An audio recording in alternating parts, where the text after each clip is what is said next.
Hello there, friends, lovers. Thank you for joining us. Today is Sunday. That means this is 5 Minutes with Robert and Amy Nasir. And you know who you are, and we are glad you are here. Thank you for joining us. Hooray. Episode 228. This is going to be a very special episode. Suddenly I have to do some eyeglass work here. You in the chat know that we had a bit of a green room issue there. It's all better, all set. And, oh, there we go. Today is Sunday, October 6th, 2024. This is going to be an important day, an important show, an important episode, because we got in a little bit of trouble. Well, not a little bit of trouble. There were kind of rumors going around. Rumors about us. Rumors about Robert and Amy. And that means, by extension, those of you who watch the show, about you too.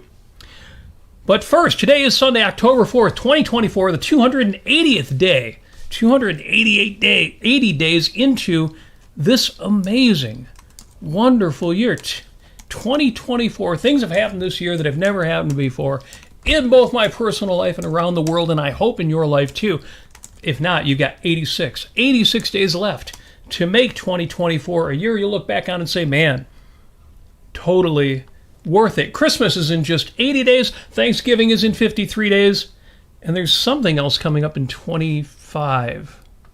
Oh, Halloween. Halloween is coming up at the end of the month. Yeah, and Robin says it's going to get spookier because it's going to be his birthday this month. So Happy birthday. Happy birthday, Robin. Well, share that with us on one of the socials, and we just might do something special for your birthday without leaking out too much detail. I know a lot of folks are very privacy-oriented. This date, October 6th, on this date, important historical event that, as always, I'm going to relate to everything else we talk about today. Yes, you know, October 6th, 1996 was the day of the presidential debate between Bill Clinton and Bob Dole. 1996. You all remember that. Everybody knows, because, of course, we all think about that when we see October 6th on the calendar. Bill Clinton and Bob Dole. Okay, I bring that up because, well, for a lot of reasons, but, you know, we just had the vice presidential debate between future President J.D. Vance and Governor of Minnesota, Waltzy guy. Walz. Pronounced like Walz, even though it's spelled Walz. Balls to the walls. Balls to the walls. I joke about J.D. Vance being a future president. Of course, if that's the wrong word. I'll leave the evaluations out. If Donald Trump somehow becomes the next president of the United States, in addition to being the last president of the United States. If he doesn't become the game show host of The Apprentice? Well, of course, he'll always be that in our hearts. Will Donald Trump even make it another 4 years? I don't know. Joe Biden did, and we didn't expect that. So he's getting up there. Even if so, well, Vance obviously is going to run for it if he doesn't ascend to it, and that's probably the right word to talk about for today's Republican Party. I went back and I watched, because it happened on this date in 1996, the presidential debate between Bill Clinton and Bob Dole. And I'll tell you, folks, because we had a conversation about this last night at Great Lakes Objectivists, our monthly or usually monthly dinner meeting of Southeast Michigan Objectivists, and one of the topics that came up was voting strategy. What on earth are you going to do if you live in the United States or if you live somewhere else and you intend to cheat? Because apparently it's really easy to put cheat votes into this. That's what I keep getting told. What do you do this year? And I think we may have had a quorum, a consensus, whatever the right word is. I don't know that anybody that was at Great Lakes Objectivists last night, and it wasn't a big meeting, less than a dozen people, but I don't think there was a single person there who was going to vote for Donald Trump. The only question is, do you vote for his opponent or one of his opponents? There's more than one, although there's only one that stands a chance of keeping him out of office. The viable opponent that would be an opponent, an actual opponent. So I watched this Bill Clinton and Bob Dole debate from 1996, and the reason I bring it all up is just to say, in 1996, I will admit it, I voted for Bill Clinton. I didn't actually vote for Bill Clinton. That's what I did in the ballot box. But what I really did is I voted against I won't even say I voted against Bob Dole. I voted against the Republican Party for putting Bob Dole on the ticket. What year was this again? 1996. So this was right after the what was it called when Newt Gingrich rode in on a white horse with a cape and said the whole reason why Bill Clinton. You're exactly right. Bill Clinton got reelected because of Newt Gingrich. Bill Clinton is not responsible for the first government that ran without a deficit. The last time the government had a budget surplus, actually took in more money than they spent, was when Bill Clinton was in office. Well, Bill Clinton, of course, he's the president. President doesn't decide spending, the Congress does. In 1994, 2 years before that, or 2 years after Bill Clinton first got elected, Newt Gingrich swoops in and gives us a Republican Congress. And Gingrich at the start was really cool. He had the contract with America, which I eventually started calling the contract on America. The more conservative leaked into it, but there were a lot of good things in there. Gingrich and company get the credit. But Bill Clinton versus Bob Dole, I mean, they gave us Newt Gingrich, who at the time was okay. He eventually went sour, but he was good. And a lot of other good Republicans that made Bill Clinton, for better or for worse, look good. And then in 1996, they give us Bob Dole, and I'm like, no, they need to be smacked down. And I'm having flashbacks because watching that debate reminds me there have been once or twice when I have voted for the Democratic nominee because the Republicans needed to be spanked. Well, some of you might be into that. The Republicans needed to be told that's unacceptable. And that's what I did in 96. And God, I can't imagine pulling the lever for Kamala Harris. But I certainly won't be pulling the lever for The Apprentice. The pro wrestling guy, I won't even get into all this stuff. On this date, then. Yeah. Now, we'll go back a little bit further. It is the birthdate of George Westinghouse. Oh, nice. George Westinghouse, of course, the inventor of railway air brakes. The brilliant thing about what Westinghouse did is he not only invented air brakes, and nowadays we're used to pneumatic brakes. Brakes on cars use, brake fluid, a liquid, through tubes. Why don't they just do that with cables, with wire? Well, because cables, like on your bicycle, your shifter cables and things they can get hung up. There's friction in there. They can get stuck. Okay, well, let's do it with liquids or with air. Oh, okay, that doesn't seem as strong, but turns out it's more reliable. Westinghouse figured out, though, to use a fail-safe method. So when you put pressure into the line, into the air line, it doesn't make the brakes go on. It releases the brakes. And then you can go. So as long as you keep putting pressure in that line, the train can go. And the advantage there is if it ever breaks, if it ever fails, the brakes don't go out, the brakes come on. Now, that's not something that we do with automobiles these days, and sometimes I wonder if we shouldn't do it the way Westinghouse did. But the invention of the air brake made Westinghouse a very, very wealthy man. Eventually, he was influential in many ways, including being part of the team that fought, along with Nikola Tesla, to have AC as the electrical standard in New York and eventually the United States, and not DC. Whole issue there, but it's a great day to celebrate George Westinghouse. Will we connect that to our theme for today? You can bet your booties, your boots, your boot. You only have one booty. Bet whatever you want to bet that is the case. The other birthday for today is Melanie, or Mel Robbins.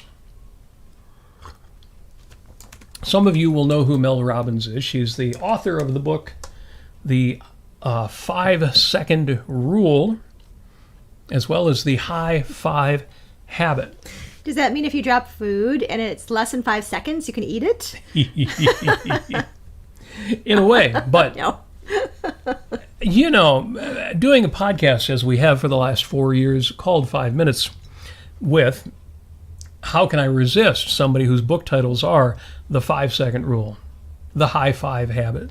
Somebody asked her, is your next book going to have 5? And she said she's got to brainstorm. She's got to figure out something with 5 in it. It was not originally intentional. No, the 5-second rule just points to the fact that once you reach a conclusion or make a decision, especially if there's a course of action to follow from it, you basically got 5 seconds to take some kind of action, write it down, or tell somebody, or actually start acting toward what you're trying to achieve before you start overthinking, or before you get distracted, decide it's not worth it. Often, only when I'm in the car and I come up with a great idea and I have no way to record it. Yes. Because I am trying to survive and not hit anybody. And how many car thoughts have I lost because it was not safe to grab a pen and paper and make a note or do something? Yeah. It's kind of like when you think of brilliant things when you're laying in bed trying to get to sleep. Or you wake up with them and then you forget them after 10 seconds. You gotta keep a notepad by your bed or somewhere where you can get to it without dragging yourself out of bed. But Mel Robbins, 5-second rule, does a podcast. You may already know this, but she does a podcast. If you're not subscribed, it's worth a listen. She gives a lot of great just advice on being more productive, being more confident. In fact, you might think, is she related to Tony Robbins, Anthony Robbins, Mel Robbins, Anthony Robbins? Awaken the Giant Within. Awaken the Giant Within. No relation, turns out. They're not related at all. And you think, well, don't they do similar kinds of things? Yeah, but they both have very strong chins. They do, and big smiles. If you listen to or watch videos with Mel Robbins, you will find she is not nearly as, what's the right word? I was going to say passionate, but that's not it. She's not as outrageous as Anthony. Anthony Robbins uses his outrageous manner and his voice to get you to be motivated the way that he. You get the idea. He's like Macho Man Randy Savage. So happy birthday to Mel Robbins. Again, why does it come up? I love the fact that she uses fives because we are 5 minutes here. But also, I'm going to pop this up on the screen and I'll read it for those of you who are listening to the audio, the podcast. Interesting. Woo! I was on the Facebooks, the social medias, and I happened across a conversation by people who I must be a quote-unquote Facebook friend with at least somebody in the conversation. Otherwise, I don't know why this popped up in my newsfeed. But they were talking about why is objectivism petering out? Why is it... Is it? I mean, really? That was at least the premise that they were operating from. Well, it might be petering out in their own minds, I suppose. Yeah. And so I didn't read everything. It was a very, very long conversation. But I read this I skimmed and saw, wait a minute. They're talking about the Nexium cult. Apparently the leader Nexium, or one of the secretaries in it, there's a video of some of their Nexium stuff. And somebody on their bookshelf behind them has a bunch of Ayn Rand books. And they're, okay, these are obviously objective. No, they're not. This is concrete evidence that Ayn Rand was a cult leader. Yeah, so it seems. Yeah, no. I know. Amy, do you know anything about Nexium? Nexium. I think that's how. Yeah, it's spelled Nexium, but it's pronounced Nexium. Yeah. Yeah. So, I think the V is intended to be like upside down, like a U. So I mean, so that would make it Nexium. It's your run-of-the-mill It's your run-of-the-mill basic sex cult for people with good looks. Ooh, sex cult. Yeah. Well, I mean, about that. What I mean by that is that you've got a guy named Keith Rainier, I think it is, and he, he just wanted to put together, he just wanted to put together this allegedly self-help cult that basically, and I mean, when I use the word cult, and this is how you can tell it's a cult, is if that the leaders want to separate you from your friends and family. There it is, period, done, the end of story. If they don't want to have you separate from your friends and family, it's probably not a cult. By the way, so but in this case, yes, they basically isolate people. They live in a compound or one big house or a multitude of homes, and basically it got to the point where this Keith guy, he's thinking from within his pants, and all he's doing is just manipulating these women, and that there's other things going on, but what it really comes down to is that he just wanted to he wanted to be a megalomaniac. He wanted to be a narcissist. He wanted to have this. He wanted to be a leader. He wanted to try to gain self-esteem from basically controlling other people, which you can't do. And it ended up really badly, and he's in jail now among his cohorts and everything. The stories get grodier from there, but yeah, I mean, that's thankfully there was no forced like drink this Kool-Aid suicide that happened. Thankfully, no, there was vexatious litigation, probably instigated. I'm reading the post here, and at the very end of this, as they're talking about, well, why is objectivism going nowhere? Why is it falling apart? Why isn't it effective? Somebody says, well, they're becoming self-help, like Anthony Robbins, like Tony Robbins. They don't really say instead of what they think it should be, but the idea being that it's superficial, motivational speakers and that kind of nonsense. Yeah, I mean it's a model that is modeled after EST or Scientology or that's a number Nexium. Of others. Yeah. But now I'm talking about the comparison to Anthony Robbins. Oh, right. Anthony Robbins, from what I understand, has never run a cult.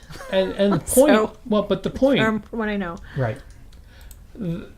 Yeah, the point is, there are people who think that philosophically objectivism is going nowhere, and the problem is we're too much about living a good life. And I just wonder, in contrast to what I'm just bringing up the not the screenshot I've got up there, but the other one there. Sometimes it isn't wise to listen to fools, so yes. you can make that joke later. Yeah, I will make that joke later. Oh, here we go. Here's the original comment here. Objectivism lost its mojo. Its mojo? Yes, the mojo. Apparently we went through the mojo filter that John Lennon used to sing about. Is he talking about the movement, or is he talking about the writings, or is he talking about what? Well, if it lost its mojo, it can't be the writings, because the writings haven't changed. So it must be the movement. It must be objectivism as an active movement. Because it became a self-help pop psychology movement focused on, now get this, focused on flourishing, and he puts flourishing in scare quotes, quotation marks. Had a leading objectivist self-help psychologist get indicted for running a high-power blah, blah, blah, and now is trying to preach to people the virtue of fossil fuels. Obviously a dig at Alex Epstein. I thought, what's wrong with flourishing? Why would these people have a problem with flourishing? But because then it's an affront to boring, lazy-ass people, I guess. And later on, the commenter writes, now I see people pushing, quote, human flourishing, unquote. And it's pretty cringe, to be honest. He goes on, flowers flourish. Humans prosper. Wise words. Now, if this doesn't sound nerdy and navel-gazy enough, he goes on to say, tell people to live long and prosper, and they will respect you. Tell them you want to help them flourish, and they're not going to let you around their kids. Okay. What? I want to know from y'all in the chat, is that the implication you get from the idea of flourishing? Take that off the screen. Oh, yeah. There we go. Oh, the reason it came up again is somebody says, well, you're entirely correct that some definitely see objectivism as a kind of Anthony Robbins movement. For that view, Robert Nasir comes to mind. Wait, what? Well, I guess we're in their thoughts. If I'm an Anthony Robbins type, I want the income. I want the money. I want this podcast to take off the way his does. Man.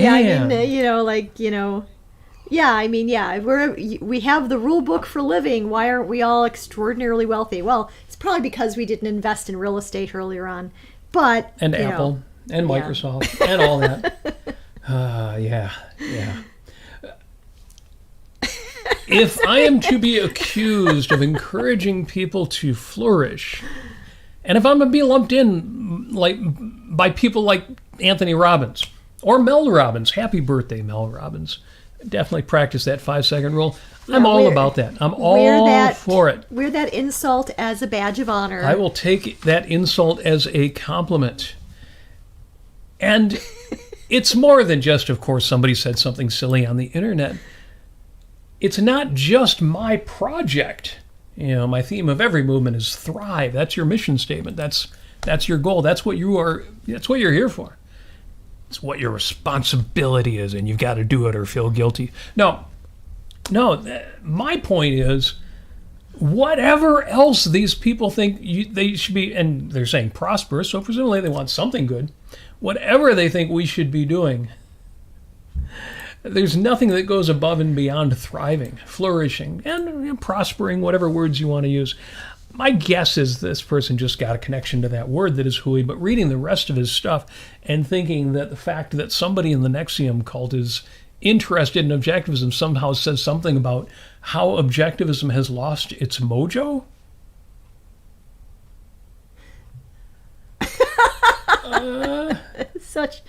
Well, you know, how can you contest that one? Now, we've got 2 more on the dates that will round out our theme for the day. But first, I want to say hi to the folks in the chat. Thank you for that. Yes. Common denominator, Christopher Smith points out, Anthony Robbins, Ayn Rand, and Robert Nasir are not in jail. A common denominator.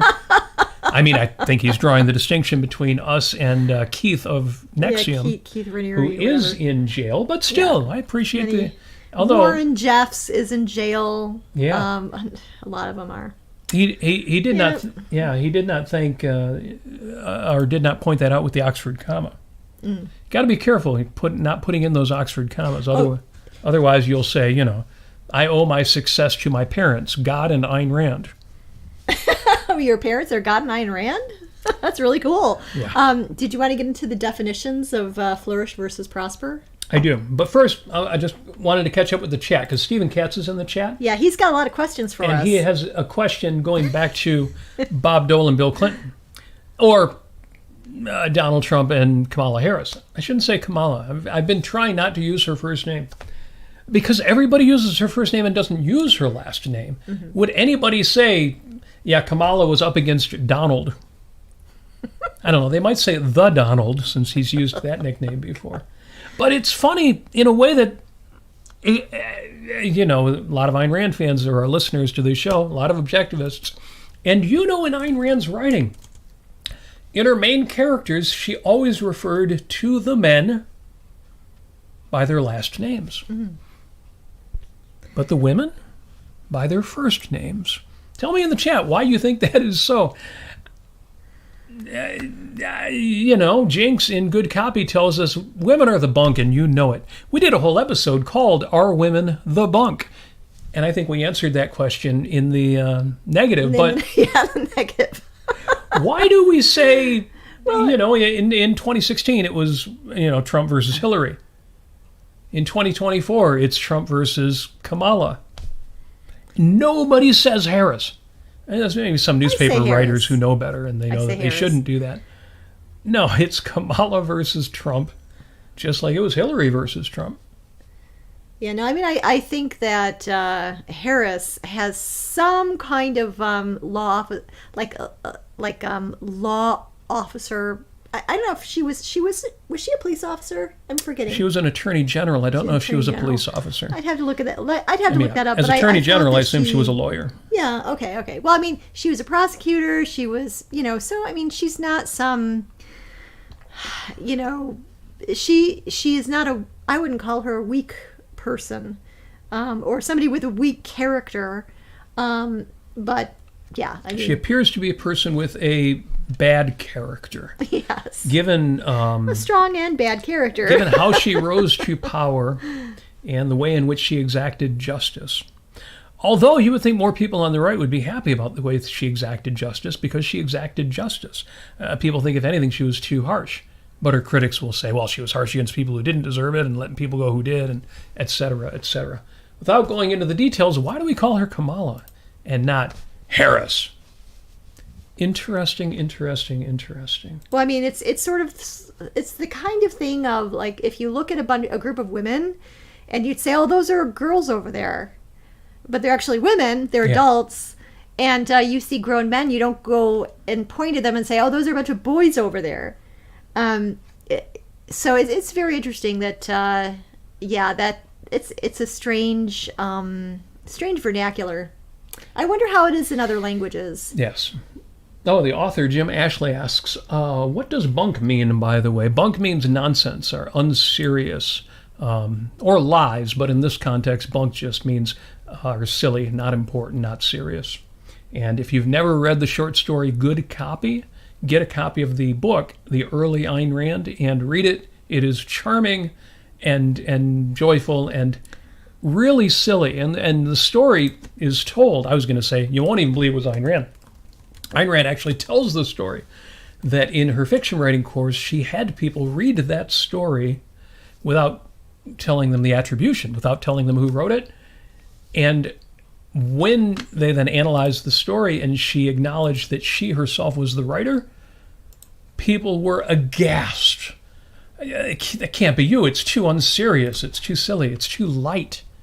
It doesn't say anything important. And her answer to that was, well, it answers the most important question of all. Can man live on Earth? In other words, it's an extremely benevolent story, and so it fits perfectly with life on Earth. Love, love, love that. Absolutely. Yeah, I mean, speaking of bunk, Henry Ford said, history is more or less bunk. And ironically, he said that because, he went on to establish a museum of history, of American history. And there's a beautiful irony that is also at the same time wisdom. It's like the people who say, art is more important than history. Because history tells you what has been, but art tells you what can be. And I think Edison would have been right on board with that. You mean Henry Ford? Henry Ford, rather, would have been right on board with that. I mean, what Henry Ford, to my understanding, it was that, just learning rote dates and battles and names of kings and queens and things like that doesn't really actually give you knowledge about the history of the humanity.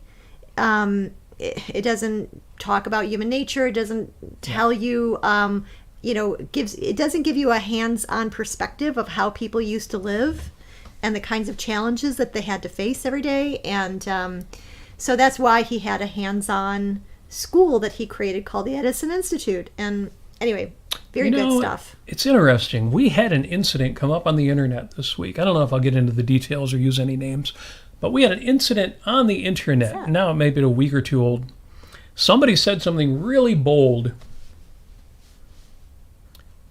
And even though it was wrong... Magenta, they said. Even though it was wrong, it was a virtue in that context to say it. Or at least you can appreciate and admire why they said it. Okay. The person's initials were LL. And it caused a real big dust-up in the Facebook group, the John Galt line. Or maybe that was on her personal feed. And it makes me think of this quote from Henry Ford, because the quote from Henry Ford is the same way. I would say, well, I disagree with that. And yet I admire him for saying it because I know what he did with that perspective and with that knowledge.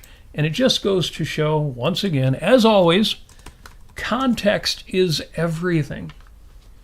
Actually, by definition, context is literally everything. Everything that matters. Today, October 6th, 2024, is also Change a Light Day. They started this a few years back when they tried to outlaw incandescent light bulbs. And they were trying to get everybody to replace your incandescent light bulbs. Way back when, 10 years ago, 15, 20 years ago, way back when I was young, spaghetti lights. You remember the CFLs, compact fluorescent lights? Fortunately, that didn't last very long, and we got LED technology that was 1,000 times better than that. Lasted a lot longer, had better light. Still, flicker issue in some contexts. If you have a rear camera on your car, you notice that from headlights. People have LED headlights and they flicker. Anyway, Change a Light Day was to try to get everybody to change their light bulbs. I still celebrate it. Why? You think people shouldn't be allowed to have incandescent light bulbs? No, I celebrate it because it's a great day to buy more incandescent light bulbs. Turns out you can still get them, even though certain types are against the law to sell. I take this as a day to celebrate the incandescent light bulb. I will always appreciate Edison lights. They call them Edison lights, incandescent lights, lights with a filament. And so I actually celebrate this day in the exact opposite way of the people who wanted me to celebrate it. And that gets to our conversation last night about taking evil seriously.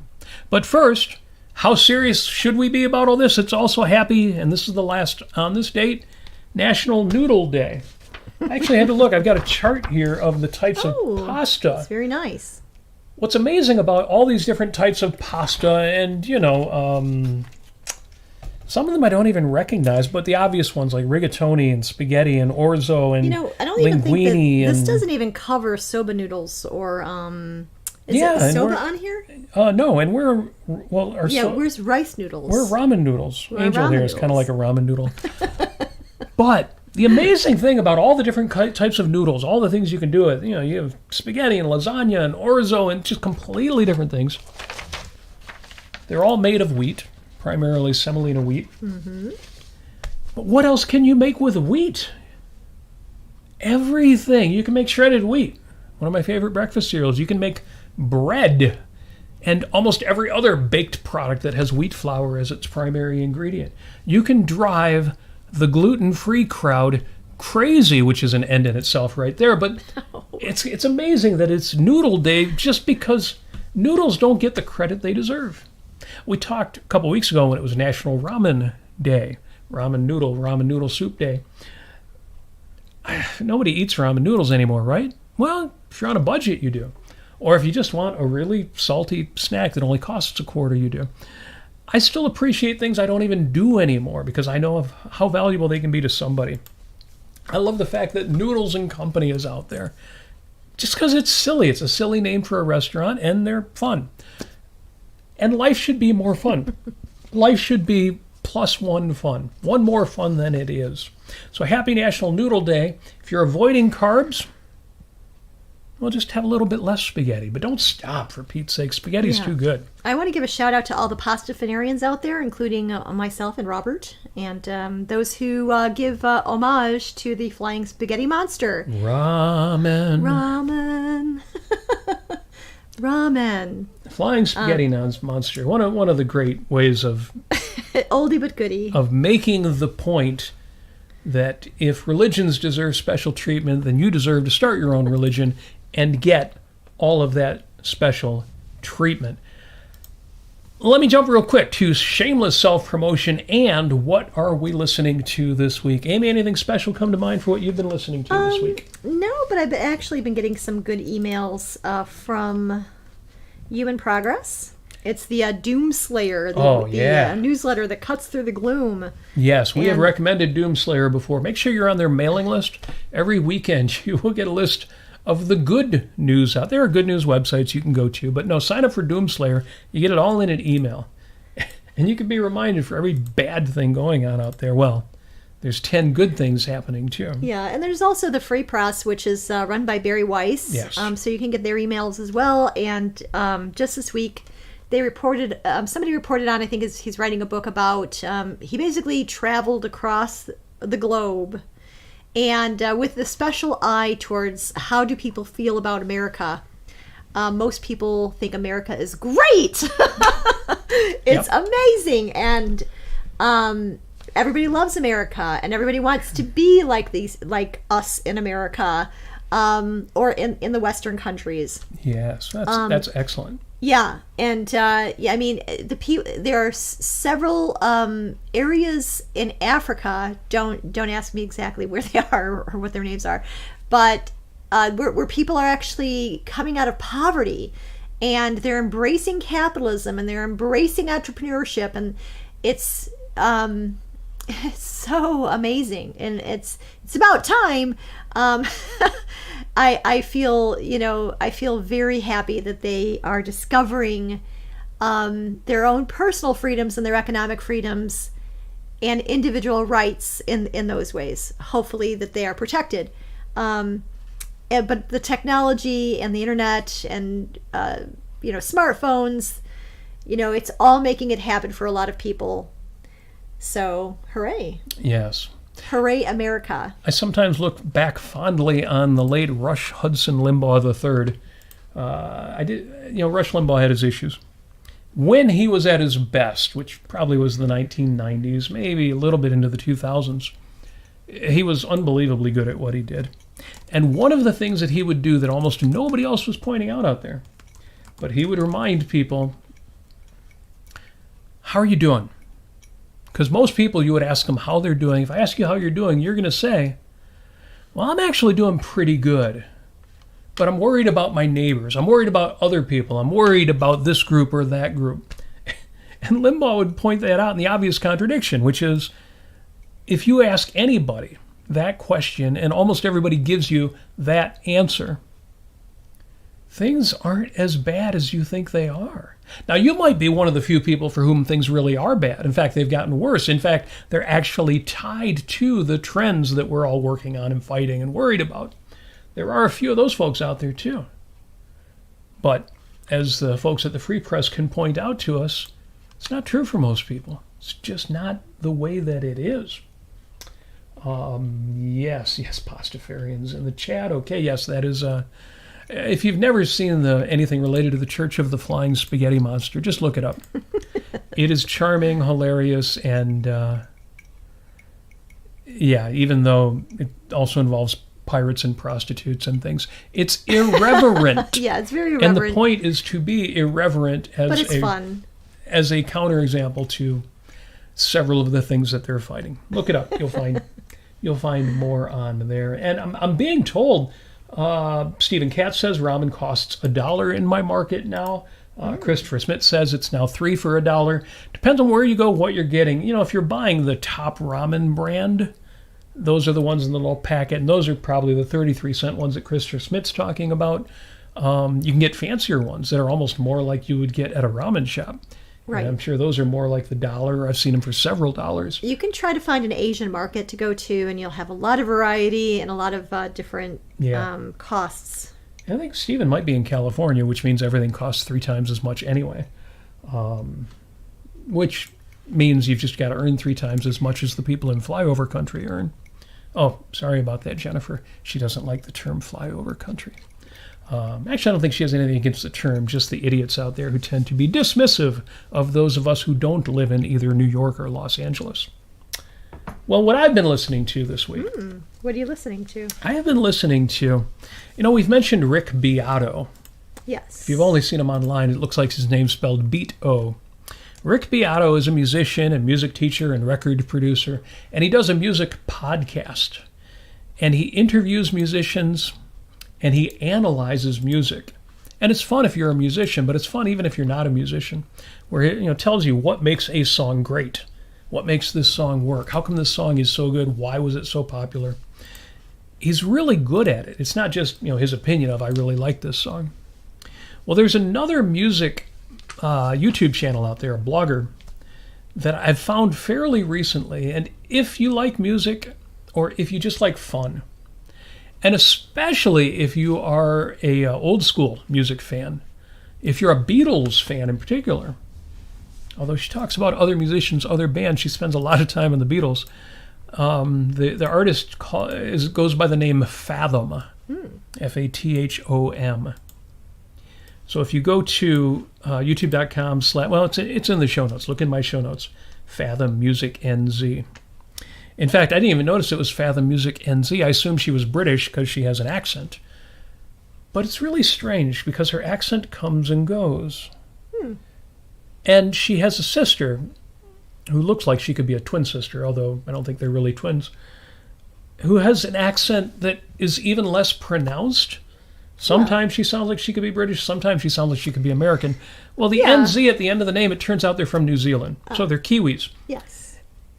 And they're just charming and sweet and fun and clever, smart. I'll have to look them up. Talking about music, having a great time with it. If you're into music, and I know a lot of people, both in our chat and our audience at large are, consider looking up again, the link is in my description on YouTube and on Facebook Live. Fathom. Nice. It's almost a mystery because she goes by a pseudonym, a pen name. No, the word I'm looking for is a mononym. But in a couple of her episodes, her sister actually calls her, and it turns out this is her name, Nancy. Okay. Yeah, her name was McGill, and she called herself Lil, but everyone knew her as Nancy. Speaking of the Beatles. So that's one thing that I've been listening to lately. I have been listening to the Mel Robbins podcast. Link to that is also in the show notes. The last thing on my What Are We Listening To, Nikos Soterakopoulos, you may know, has his own YouTube channel. Yes, Nikos, the Greek philosopher. Greek philosopher? Weren't all the great philosophers Greek? And he did an episode this week, in fact, just the last couple days, called Howard Rourke's Greatest Moment. And it's fun because he doesn't give away right at the beginning, so you get to guess. If you have read Ayn Rand's book, The Fountainhead, what was Howard Rourke's greatest moment? Was it something between him and Dominique Franklin? I mean, maybe when he walked away from the Manhattan Bank building. That's a possibility. Could be. When he found Stephen Mallory and helped him out of his doldrums, you could say. When he stuck with Dominique despite her wanting to destroy him or she's so crazy. Mercy kill him. Yes. Oh gosh, when he Stephen says laughingly, when he swims naked at the beginning. Yeah, that's always good. I think that is a great moment, actually. When he encounters the boy looking over, the boy on the bike looking over the bicycle. Did a Monadnock whole episode Valley. about that. Gosh, what else did he do? There are a lot of them. Oh, you know what? One of the things I love it. Actually, one of my favorite things about Howard Rourke was when he hangs out with Mike, and they're on the construction site or wherever they are, and they go out later for a beer, and then I think it's described that Howard Rourke takes a bath, a nice long bath, because it's been a really physically grueling day. I don't know. I just like that. There's so many great moments. They really are. So you decide for yourself what was Howard Rourke's greatest moment, and then listen to that podcast episode, that YouTube video by Nikos on YouTube. It is in the show notes. Link to that is. So, apparently some people don't like the fact that a lot of what we do here seems like pop psychology, motivational self-help, self-improvement. How dare we apply philosophy to our lives? A la Mel Robbins, Anthony Robbins, that kind of thing. How dare we? Sing it, Greta. And it got me thinking.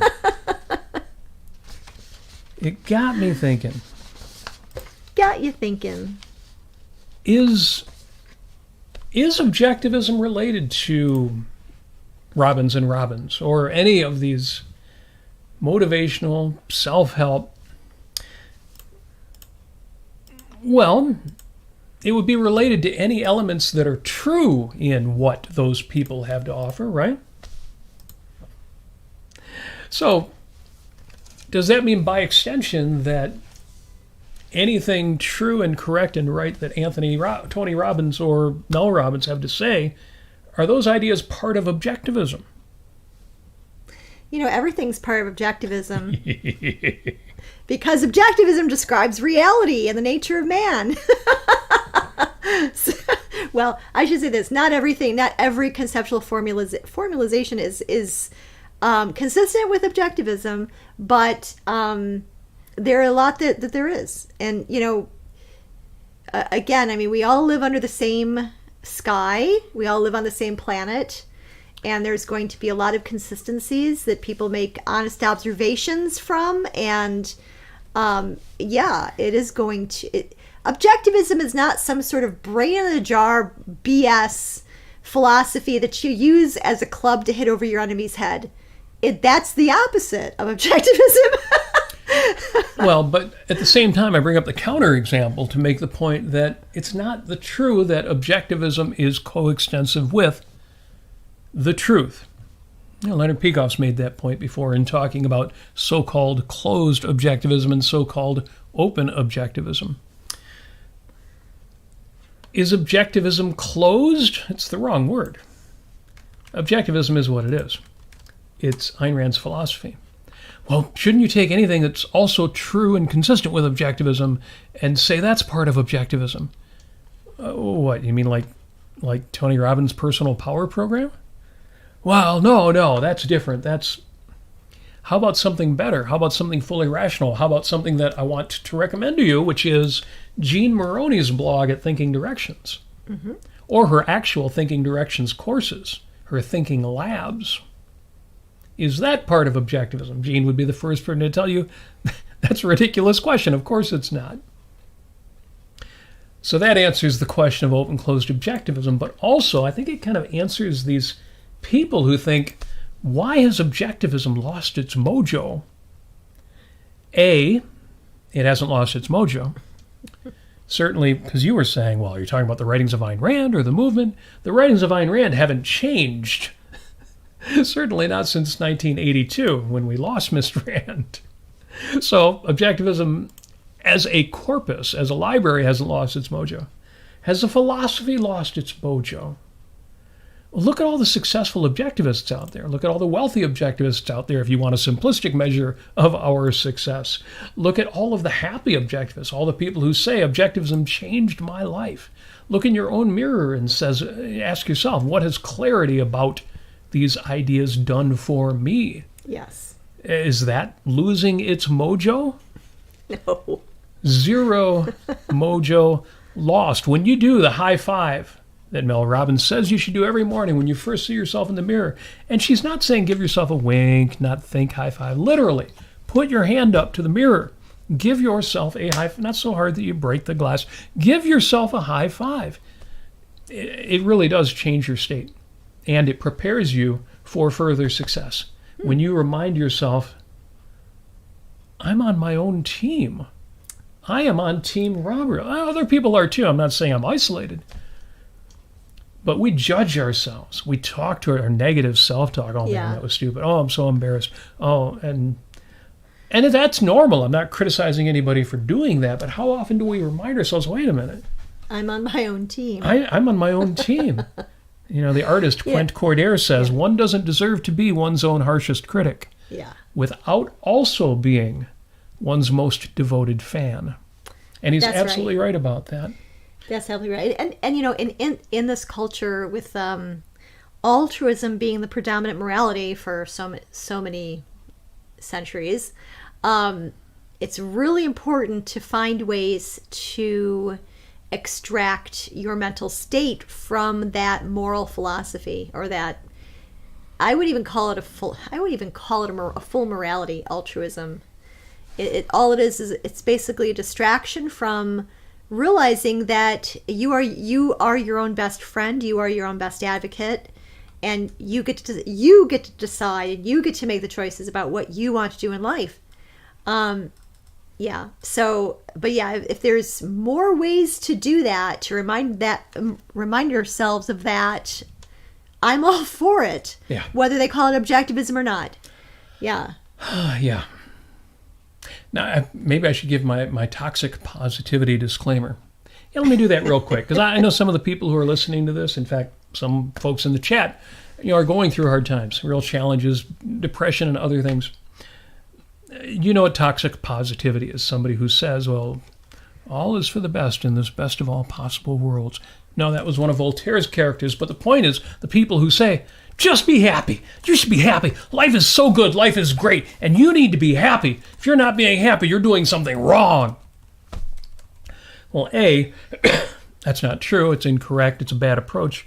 And B, it's giving people reasons to feel, oh, well, I'm doing something wrong. Unnecessary guilt. There are reasons to be sad. And more than that, there are psychophysiological reasons to be depressed.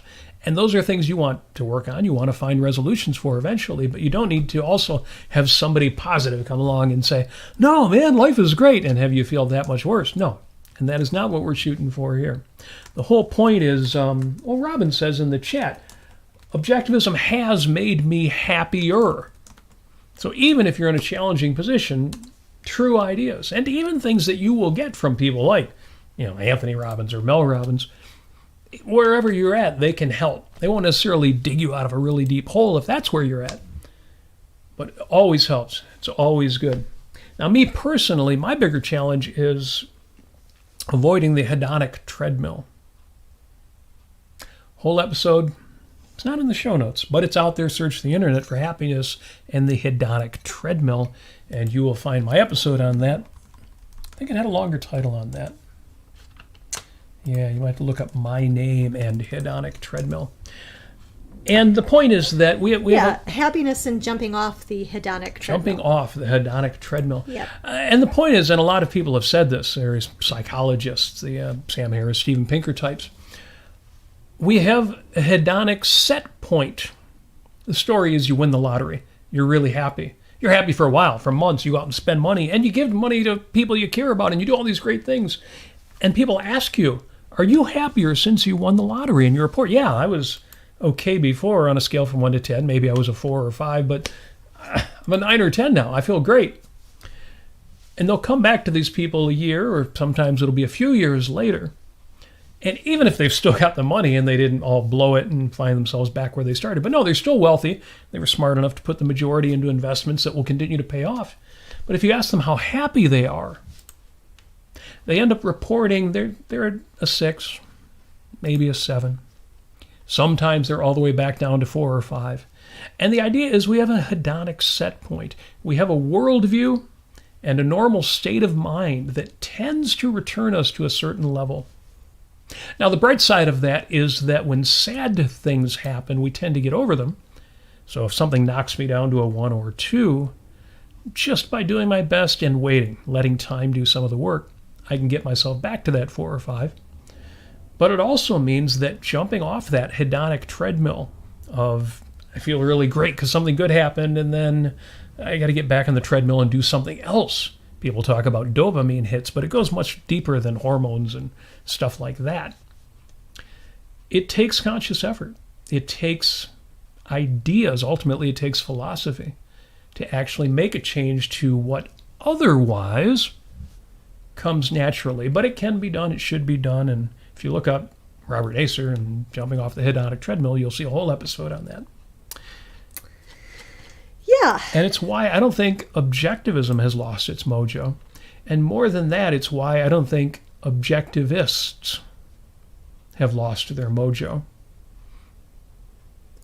Not all of us are living at 9 and 10. I wouldn't even say I'm living at 9 or 10. I'm working on that. I'm getting up there. But we're all doing better than we would have been otherwise if we were not carrying around the owner's manual for life. I had to remind myself last night, we actually had our glow meeting last night. It was really, really nice. We had a new person arrive, and I got to tell a story. I'll give you the brief story. I had a boyfriend when I was 15, my first boyfriend. He turned out to be a real creep. I was with him for 9 months, and at the time, he and I were both atheists. He and I were both anarchists at the time. When I was 15, okay. And it turned out that he thought, or he didn't think, I should say he felt, because I don't even know if he put it into words, that he could gain self-worth, a feeling of self-esteem through me. Through his girlfriend. And that culminated in him saying crazy things like, if you don't love me, I'm going to kill myself. And as you can imagine, things became abusive. And I left. Longer story than this, but it was just another instance. As I told this new person who was with us last night, I said, this philosophy has really, really, really helped me in life. And it's given me a lot of very beneficial shortcuts to where if I hadn't had any context for what Ayn Rand wrote and the kinds of things that I can apply to my life, if I didn't have that context or that knowledge, I would have slogged through years of misery. Ayn Rand has given me so many misery-free lives, of years of life. And not only that, but she's given me so many years of happiness. May not have been a 9 or a 10 all the time, but she's given me the tools to use my mind and to, use my free will, to understand my own nature, to encourage me to seek out better ideas, to question things around me, to identify if there's any kind of challenges or problems, to change those for the better. And that's what I did when I was 15. And this was actually before Ayn Rand, but that led me down to asking myself, what is self-esteem? Where do you get it? At the age of 15 and 16. And finally, when I was 16, I discovered Ayn Rand. And so when I say Ayn Rand saved my life, I mean that. Now, there were other moments of discovering things and other authors and ideas that saved my life too, and added it to that. But honestly, objectivism is the biggest thing that has helped me. But I think of all the suffering and the pain needlessly that people go through every day. And if they just had some of these ideas, some of these moral validations, the moral clarity, they wouldn't have to be going through what they're going through. So anyway, I just wanted to share that with all of you. This is serious stuff. I mean, this is really important. And for people to admonish Robert or myself, how dare we apply this philosophy for flourishing or prospering or bettering our lives or self-help? How dare you, plebeians, you with your self-help. Bunch of bullshit is what that is. And you know what? Bless their hearts. I hope they get everything they deserve and more. But yeah, so when I think of that, and I think of somebody putting anyone down for applying philosophy or what they know about psychology that in a good way to their lives, and that's somehow supposed to make you inferior, those people can just knock it off. Well, that brings us to a topic that I'm not going to discuss tonight. What's that? Which is how to react to your detractors. I think we need a whole episode for that. The short answer was given by a character in an Ayn Rand book who said, "We never had to take any of it seriously, did we?" A topic for another show. Some of you already know exactly where that one's going, because as we discussed last night at Great Lakes Objectivists, sometimes we let it get to us. We do take it seriously. We really let those people get to us. Well, are you saying that they got to me because they didn't? No. But you're bringing up that topic. Yeah, it's important to process. It's important to process your anger and your thoughts underneath it. Yes. But of course, it's even more important to let that go into the background, see that in your rear view mirror as you're driving away from it onto better adventures and values. Yeah, Audrey wants to know, how did you get from anarchism to limited government? I assume that was... do you give Ayn Rand the credit for that? I went from anarchism to asking myself whether or not communism was valid. And I actually, I was very anti-capitalism, anti-Americanism for a while. Then I realized the error of my mistake, and I said, I better become a democratic socialist. I moved to Canada. So for a while I wanted to do that. By the time I was done with Atlas Shrugged, so I got into some of her nonfiction, but then I put that aside. I went from Anthem to The Fountainhead to Atlas Shrugged. By the time I was done with Atlas Shrugged, I thought that helped. I thought capitalism is freedom. There's no. This makes sense. And it Yes. seems so gosh darn it all thorough. And it still is. Absolutely. One thing that I love about flourishing. Did we ever find a definition for flourishing? Yeah, it's One of the great things about flourishing right versus here. prospering. Again, I've been accused of advocating flourishing rather than prospering. Flourish means of a person. Wait a minute. Of a person, animal, or other living organism. So it covers everything. Grow or develop in a healthy or vigorous way, especially as the result of a particularly favorable environment. It sounds like prospering. Prospering actually is a little bit different. Succeed in material terms, be financially wealthy. So maybe the idea that if, as objectivists, we try to increase our happiness and well-being, that's too woo.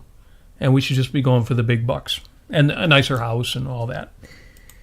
I think that's probably what they're shooting for. What I love about I don't flourishing... think they understand it themselves.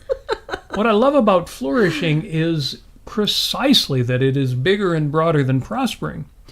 It implies a certain amount of panache, very Cyrano, the white plume, a flourish in script, handwriting is the extra things you add that give it beauty as well as meaning.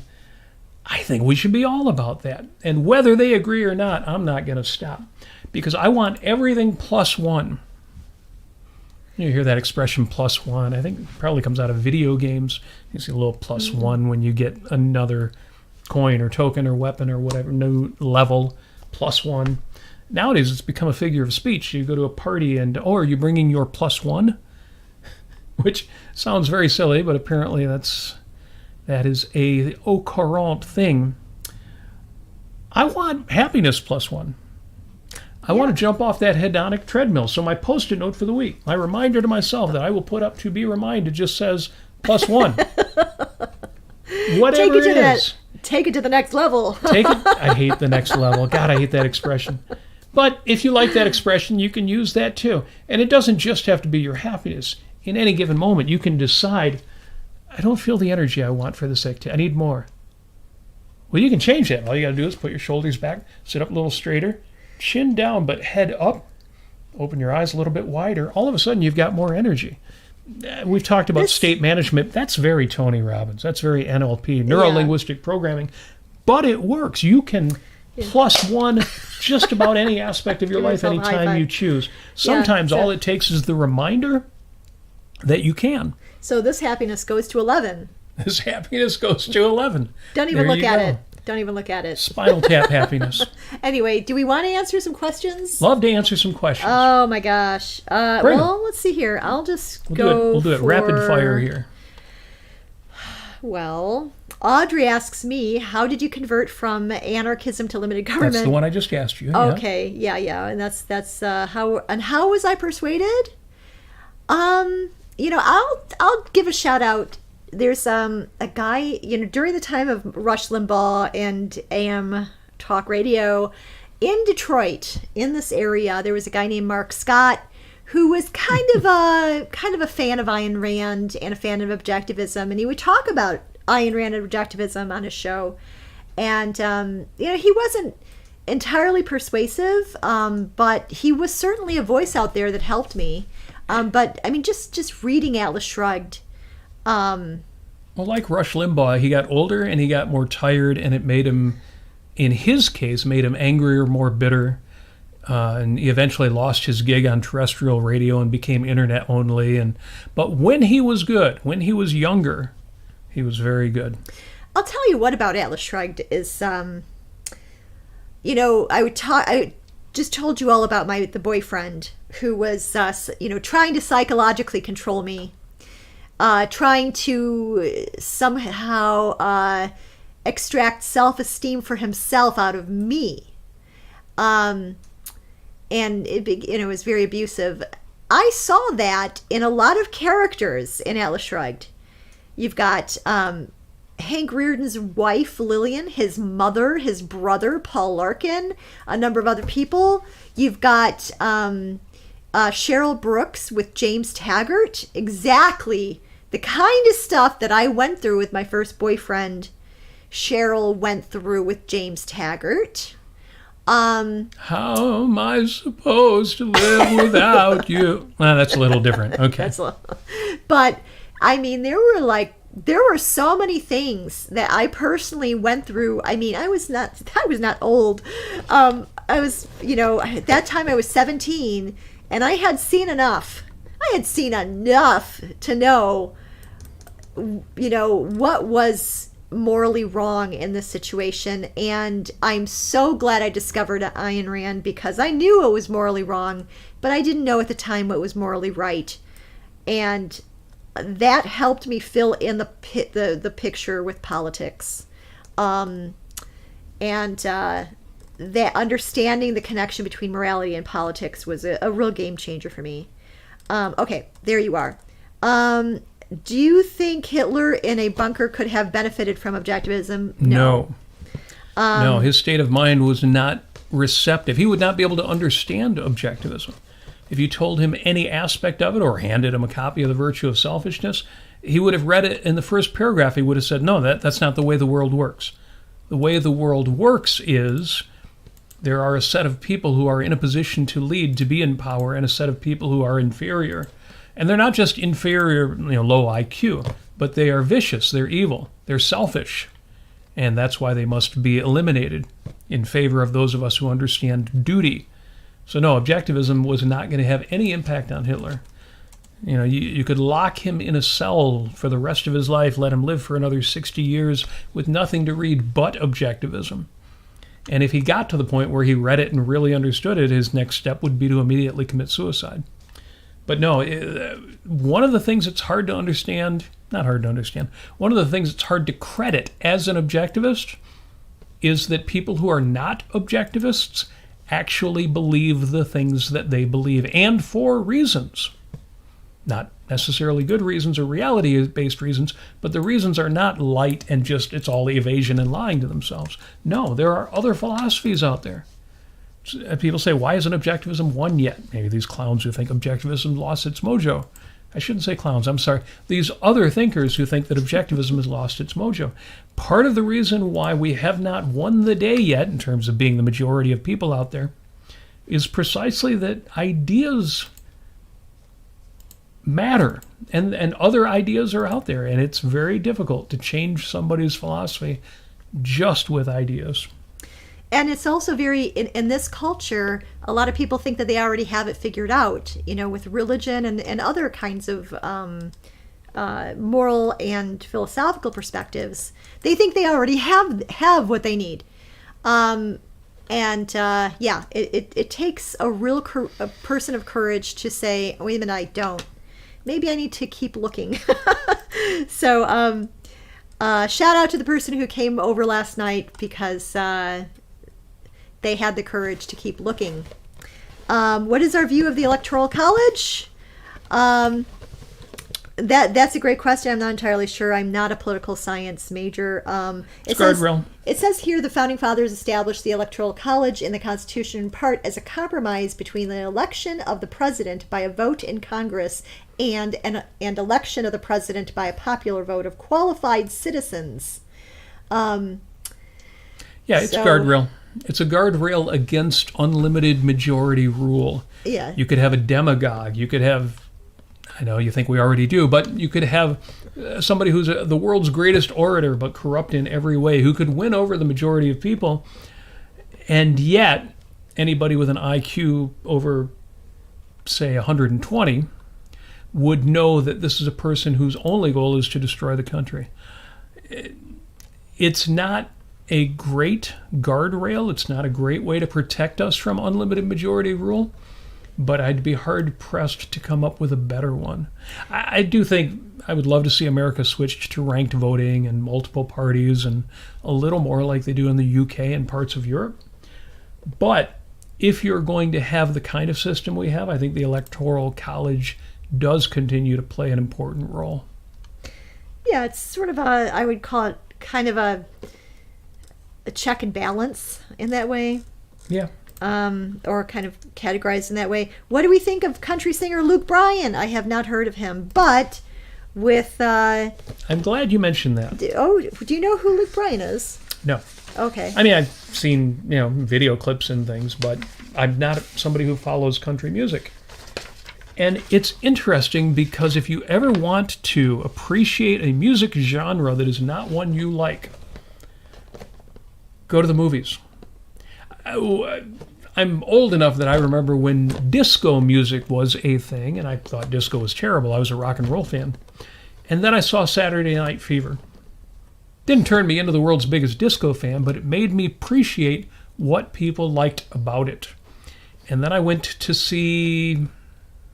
forget the name of the film. What was I think Travolta was also in this one, the one with the bull, the mechanical bull, and there were some Clint Eastwood films too, where after seeing those movies, I thought, okay, now I get what people like about country music. I don't like country music, but when I see it in a movie, I don't mind it. And finally, if you are a musician, try playing a song from a genre you don't care for, or just play a song in your own genre that you don't care for. And I found as a musician, when you play a song, you like it, even if you don't like the song in general. So I'll say I'm sure I don't like Luke Bryan. I'm so sorry. My point is, if I listen to enough Luke Bryan, I would probably appreciate him. There are certain styles of music I don't like. Just not my cup of tea. Yeah, you're not a country fan. I would say that maybe an old school, like really, really old Hank Williams, like Senior, that kind of stuff. Yeah, sure. Well, and I could find you exceptions. So, like Dolly Parton. Yeah. Who you would argue is not country. She's crossover. Yeah. But the world's greatest love song, the greatest love song ever written. Well, actually, it may tie for second place with another song that was covered by Whitney Houston. But Whitney Houston's version of Dolly Parton's I Will Always Love You. Right. I mean, sure, when Whitney Houston does it, it's not a country song. But that said, you will find the exceptions out there. I mean, I'll just say this, that current pop country music is just like pop music for me. It's I generally don't have a taste for it. But yeah. So, did we ever vote for a Democrat because we preferred the Democrat? I saw that question earlier, and I had to think about it. And the answer was, I couldn't remember an instance, except that might be exactly what happens this year. And for folks who think that's extreme, remember, Donald Trump is what he is. And he is all of the good things that his fans think he is, and he is all of the evil things that his detractor thinks he is. He's all of it. It's all true. All of it is true on both sides. Which is why I regard him as a real menace. He blocks the Republican Party from being a credible opposition party. And because of how dangerous the left is, that is catastrophic. We need a credible opposition party, and we don't have one right now. Kamala Harris, on the other hand, and I've said this before, she's not as bad as the fringe on the left. She's not as bad as Bernie Sanders. She's bad. She's terrible. She's horrible. I would never vote for her if anybody even semi-decent was available or didn't need to be stopped. She's not as bad as Alexandria Ocasio-Cortez. I should say AOC because a lot of people don't even know what her name is. She's certainly not as bad as Ilya Ohan. I always forget her name. Which you would think I would know coming from Michigan. She's not as bad as Rashida Tlaib. She's not as bad as a lot of them. She's bad. But she's a typical Democrat. So if I have to vote, fortunately I don't, it's a free country. If I have to vote, I will either write in the top line of the ballot, or I will vote for Harris. Who's Harris? Kamala Harris. Because, well, for reasons. So that was a really long answer. The answer to your question is no, but I might this year. Yeah, I mean, I might vote against a person, a candidate who wants to basically abuse our judicial system in a lot of really rancid ways. And that's all I'll say. Yeah. Oh, by the way, I took a lot of flack for posting about the Walz debate with J.D. Vance, because I was saying J.D. Vance won the debate. They were both surprisingly good, but Vance was better. And among other things, somebody came on my wall and said, I don't know how you can say that. Vance's position on abortion is going to kill women, and went on and on and on. And incidentally, I agree. I totally agree with the pro-abortion, anti-abortion statements that this commenter was making. But it was kind of weird for me to be attacked just for making that observation. You are not being attacked. I think people just want to have a steam release. Well, the point is, I am sympathetic to her position. If you've read anything that I have written about abortion in America, you would know that I am on her side. Right. So it was a little weird. Yeah, well, it's sometimes people have a bit of a valve problem. So one more reason why I could vote for Harris, even though it would be painful. It may come to that. The whole point is, I'm not going to stack up everything that Donald Trump stands for and say, this is worse than Harris. That's not how to judge this election. The biggest menace of Trump isn't his tariffs. The biggest menace of Trump is not his anti-immigration.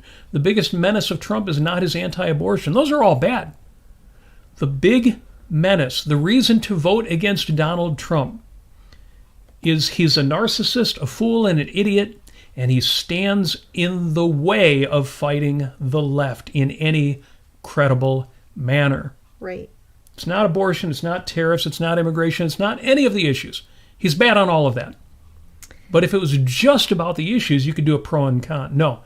It's about Trump has got to steal a phrase from Ayn Rand, get the hell out of my way. Otherwise, he is a menace. He is dangerous just for being where he is and doing what he's done. Okay, yeah. I think Enric had asked us earlier, what did we think of David Goggins? Have you ever heard of him? Nope. He is an American retired U.S. I think Navy I've heard him on SEAL, podcasts. And ultra-marathon runner, ultra-distance cyclist, triathlete, public speaker, author of 2 memoirs, inducted into the International Sports Hall of Fame. Right. Sounds like a good, cool guy. Sounds like he's nice enough. Yeah. Well, I see the titles there, Can't Hurt Me, and It Never Finished. And just from his book titles, I think, put him there with Jocko Willink, another former soldier and somebody who, the man responsible for extreme ownership. And I love it. Yes, you're right. And I've said on this podcast, you can't hurt me. What do you mean you can't hurt me? What if somebody says something insulting to you? Whatever. I don't care about the opinions of fools.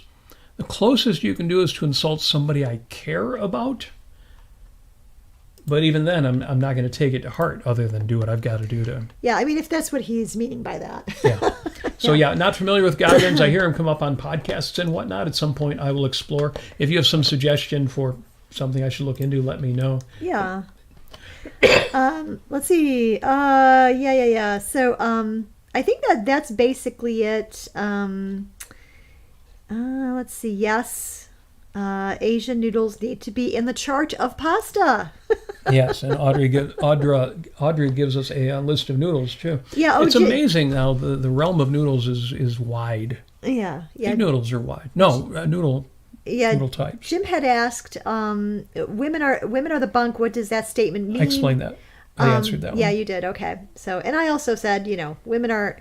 It means unserious or frivolous, but not always. Men can be unserious and frivolous too. So, but in that context, with good copy. Yes. And the funny thing is that statement comes from the character Jinx, who is totally in charge of all of the action in that story. Yes, so it's ironic for she, who is totally running everything in this story, to say that. Obviously, she doesn't mean it, or at least she only means it about lesser women than herself. Yes. Yeah. Whereas Larry, or Lowry in the story, is completely oblivious, even though he has enough sort of masculine or hero qualities to be a romantic interest of Jinx. It's one of the silly things about the story. He's just not her equal. And it's not a serious story, so that doesn't matter. She's just looking for fun and adventure and a bit of romance. I need to reread that. Yeah. It's very light and very silly, and And it's one of the things I love about Ayn Rand, is that she has such extraordinary benevolence, even though all too many of us take her as grim and serious, and not at all. One last question from Stephen, who asks all the questions, Okay. or most of them. The books I read about dating say women are controlled by emotions, so I need to be able to play to her emotions, bring her up and down at the right times, etc. Do you think that's nonsense? Yes. What do you think, Amy? Is that nonsense? That's nonsense. Women are not controlled by their emotions? I mean, that whole bizarro paradigm is based on the idea that emotions are tools of cognition. They're just basically they're obvious. They no more explanation. They're just emotions. They happen. There's no thinking. There's no thought. There's no concepts behind them. No. I think if you treat women that way, you're basically going to be talking down to them. Well, I agree. I absolutely, it's the worst thing ever to do that. Don't do that. There's more to it than that, though. I mean, you're right. The first thing that needs to be said is, yeah, that's ridiculous. But there is more to it than that. Culturally, women are not penalized as much as men are, little boys are, for expressing themselves emotionally. Mm. As a result, we'll have to use a finely tuned scale. So we'll use a scale from 1 to 100.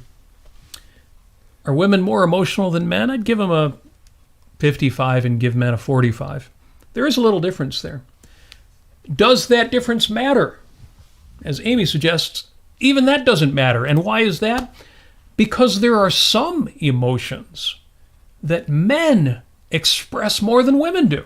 Mm-hmm. There are things guys are more emotional about than women are. And not just things about, sports and beer and competition. No, there are things men get angry about or get hurt about that women can shrug off. So anybody who tells you simplistically, yeah, women are emotion and men are thought, try that out if you want to prove to yourself that that is a recipe for disaster. It's so disastrous. Or Amy, you're the one who told me men are from Earth, women are from Earth. Yes, the old way of expressing this emotion-reason dichotomy in men and women was men are from Mars, women are from Venus, or whatever. Yeah. There are differences. There are trends. But they're not night and day differences. Right. And even to the extent there are differences, you don't appeal to anyone, men or women, wholly on the basis of their emotions. Because even if you can work that out, eventually you'll find there's no substance in this relationship, in this date, in this exchange. You weren't talking to a woman, you were talking to what you thought she was feeling, and she never got to see anything real about you. All she got to see was the game you were playing with her. So yes, the books that do that are trash. Now, do the players, the game, those, what do they call themselves? These game players, the guys who are really good at picking up women, getting them to sleep with them. There's words that they use to describe themselves. Does that ever work? Answer: yes. Is what you end up with by doing that worth having? If that's all you want, is conquests, yes. Go spend all of your money on clothes, a better car, and expensive dates. And you might have to live in a trailer park if you're not somebody extremely wealthy, but do all the surface level things and you will have all of the surface level results. I mean, if what you want is an actual relationship with somebody who you care about and they actually care about you, not your jacket and your car, but you, what you think, what you actually want in life, what you like to do, how you like to spend time, films you like to watch together, activities you like to go to, museums you like to visit, anything of substance. Okay, well, those books aren't written for all of that. No. And there are women out there. I say women intentionally because normally people would say men. There are men out there and there are women out there where that is all they want. Yeah. And if that's all you want, pickup artists. Thank you for that, Audrey. Yeah, PUA, pickup artists. If that's all you want, you can play that game you'll actually have more losses than wins, but you'll get a few wins. It'll work every now and then for you. And you'll have spent all of your money on that. You'll have nothing to show for it.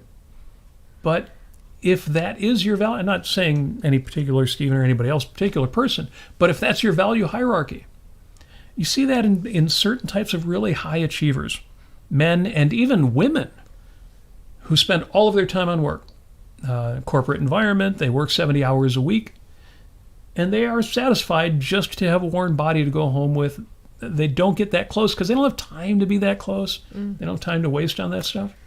So I'm not saying there's nobody in the world that's going to report success in that regard, but for 98% of us who actually, when we're with somebody, yes, even just sexually, we actually want to be there with them, with the real person. Yes. Otherwise, as Robert Heinlein says, stick to mechanical toys. It's more sanitary.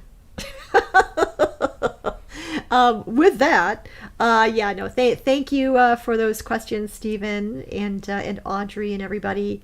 Jim and Enric and Robin for being with us. Everybody for being with us. This went on quite a long time.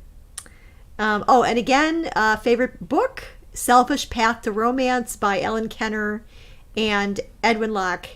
It's great for you in relationships in general, not just romantic relations, but friendships. And there's also some workbooking in there, which is really great. Self-help, help yourself. Oh no, that would lead to flourishing, not flourishing. Whoops. As the anti-mojo guys say, flourishing is for flowers. In the Yes song, In the Presence of, John Anderson sings, if we were flowers, we would worship the sun. So why not now? Hey, right. We're human beings on Earth. The sun is responsible for all of the energy that we need and get. We would be dead without it. So, gratitude. Anyway, we've done whole episodes on gratitude. We will again. I have gratitude for those of you who have actually stuck around for what is probably the longest episode we've ever done. Yes. You spend an hour and then you say, okay, are there any questions? And then sometimes there are. Kind of like when Yaron Brook does a show. He'll talk about the news for an hour, hour and a half, and then open it up to questions. Well, we kind of did that. All right. Very good. Very good. All right. I think we're good. Yeah. Gina Gorlin is, somebody mentioned. She's good with a lot of things. Yeah. You've got certain psychologists in Objectivism, Gina Gorlin, Ellen Kenner, Ed Locke. Jean Maroney wasn't a psychologist, but she's so good with psychology, I kind of lump her in with that list. Absolutely. Absolutely people you should follow. And if you get a chance to attend to their things, do that. So, folks, thanks for joining us. That's all we got to say. We're done. If there's no more questions, we will wrap it up. Thank you for being with us tonight, and hope you have a pleasant evening, everybody. And next week, we promise a shorter episode, unless you have that many questions. Thanks for joining us. RobertNasir.com, everything you need to know, how to follow everything we do, YouTube, whatnot. Contribute money to the show. Thank you to those of you who do on Patreon. PayPal. And PayPal for one-time contributions. And that's it. We wish you success. We wish you flourishing like the flowers with all that mojo that they've got. We're going to wish you something that these guys would probably say, what the actual hell?